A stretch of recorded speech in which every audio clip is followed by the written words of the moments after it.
Was author Tommy Orange able to avoid the sophomore slump, the second novel jinx, in his new novel Wandering Stars? We'll see.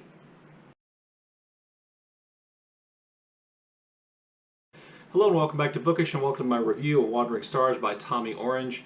I was surprised when I went back and looked through my old videos to find that Tommy Orange published his debut novel, There, 5 years ago. And there's a really awful, awkward review that I put out of that book really early in my BookTube career, which I may or may not link below or at the end.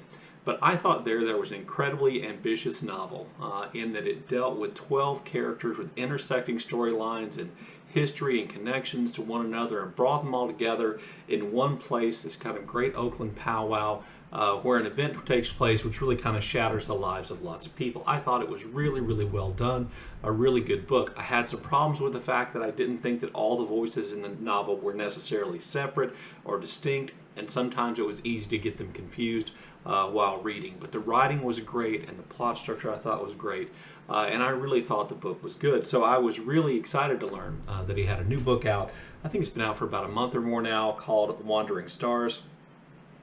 And so I got a copy of it, and I read it, and I'm going to review it now. So real quickly, I do think it's probably necessary to have read There to get the most out of Wandering Stars. You can read it without knowing who these characters are, and you can probably find this to be a really good book, but I think that having read There definitely enriches this book. Because what we have here is that the return really of 5 characters from There are really the primary characters in this book. The book is divided into really 2 parts. One part set in the past, and I mean the past going all the way back to the 1860s and 1870s, and Indigenous Americans and how they were treated by the United States government and the United States military. And the other part is set more or less in the future, I think at least since 2018 when the There was set. And we're following 5 characters. Opal, Bear Shield, Jackie, Red Feather, and then primarily their 3 grandsons, Lonnie Red Feather, Luther Red Feather, and Orville Red Feather. And those characters all appear in There in one way, shape, or form also. But here, they're the concentration. That family unit really is the concentration of all this kind of history that led to the creation of this family group, and who they are and what their history is and how they were impacted by events which took place in the United States. So we go from the Sand Creek Massacre, in which Colorado militiamen and the United States military massacred mainly old men, women, and children at Sand Creek, despite the fact that those Indigenous Americans had, more or less already surrendered to control the United States government. They were brutally massacred, and one of our characters' ancestors escaped from that. It follows, through the process of assimilation, forced assimilation that went on in these boarding schools, or these boarding schools for Native Americans or Indigenous Americans, which were opened up. And then, how this family came into existence all the way up into the present time.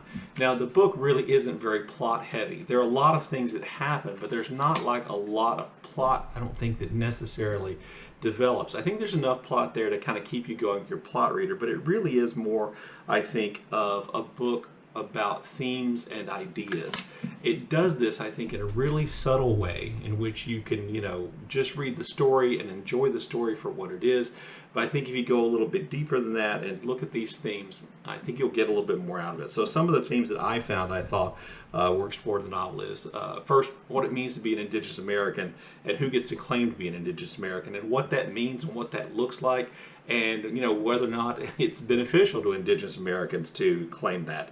It explores the themes of inherited trauma, intergenerational trauma that takes place. It explores the theme of assimilation, both forced and voluntary, and I think both those things are important to keep in mind. It definitely is heavy on addiction.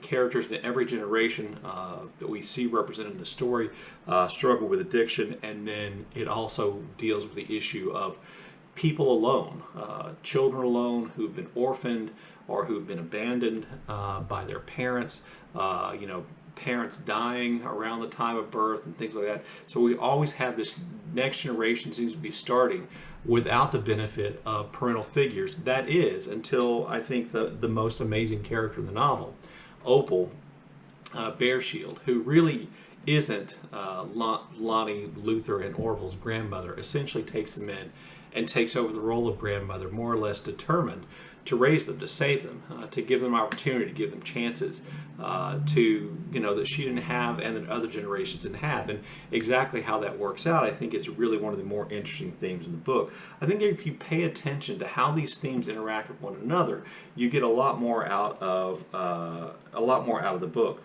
So pay attention to how often they repeat and how they connect. In particular, I would say pay attention to the theme of assimilation and how that is connected to the theme of addiction. How those two things seem to go hand in hand or always be in some ways connected. As I said, the greatest character in the book is Opal Bearshield. She is the woman who really is the great aunt to those three boys I mentioned, who steps in and takes over and is going to act as their grandmother. She gives them a home. She tries to provide them stability. She encourages them to go to school. She provides for them in all kinds of ways. She works for them. She is self-sacrificing. Just a great character. And there's a scene with Opal, which I'm not going to spoil for you, but if you read the book, you'll find it, that is just so powerful and heartbreaking that I think it will definitely get your attention. I think that character is great. Most of the characters are great. I do think Luther kind of gets the short end of the stick in the novel, but the characters are great, with Opal being the greatest, and then Orville, who a lot of the action really follows, being the second most important. So I think that's great. I think that the way the themes are connected is great. But in addition to that, the writing is just really, really great. There is a rhythm, a lyricism to Tommy Orange's writing, which I think is on more full display here than before. It feels almost like it's repetitive, like a chant, like there's something he's channeling into making the sentences his way. So I thought I would read you an example of that to see if I could convey in my reading what I felt in Orange's writing. So this is from about halfway through the book, which is about 300 pages long. And Orange's writing is challenging. It's challenging to read in your head because of the nature in which it's written. I think you'll see this, but it's also really rewarding to pay attention to the way in which the writing takes place.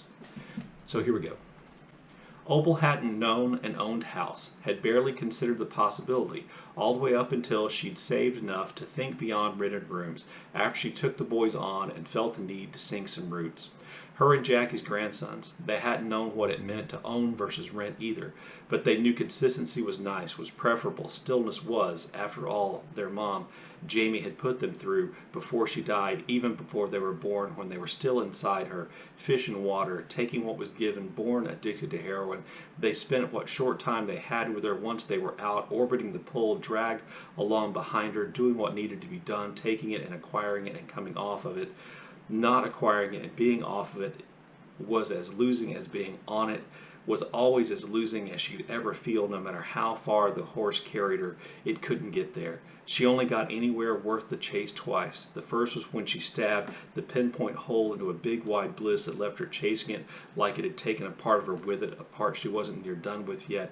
And the second was the last, which took her over the dose, over the lip of oblivion's rimless swallowing hole, when just before it sucked her over, she got herself together enough to aim a gun's hole between her eyes and steady enough to squeeze the trigger.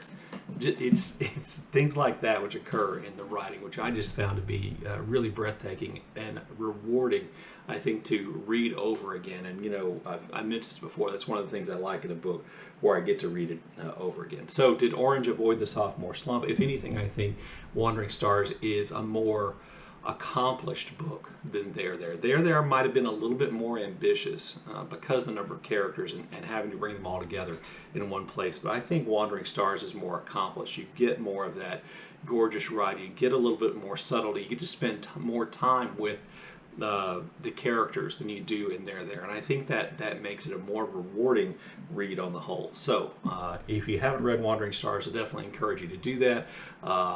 Look forward to your comments in the comments section below, and as always, thank you for watching.